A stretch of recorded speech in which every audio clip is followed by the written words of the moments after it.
Hello, my name is Nicholas Gill, and today we are going to talk about the serve routine that you will do in between points.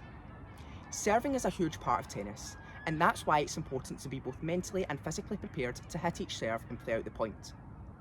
You'll notice that the top professional tennis players such as Rafael Nadal, Novak Djokovic and Andy Murray all have their own serve routine that they will do before they hit each serve.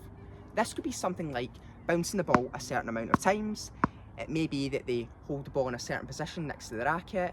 They may want to relax their shoulder, move their shirt. Whatever it may be, this serve routine allows for them to be ready to play each point.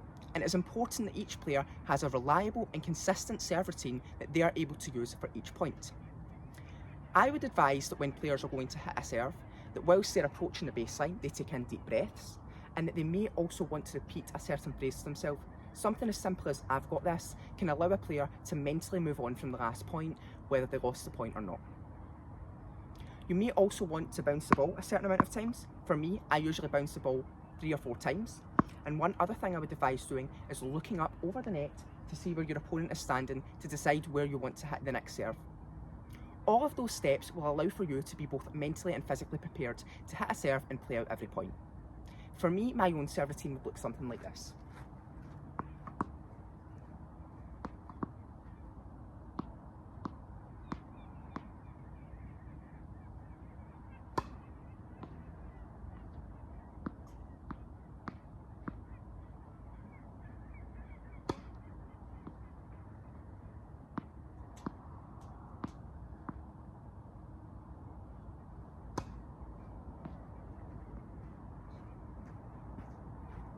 A question that I may then ask to check for understanding is, what is the purpose of a serve routine?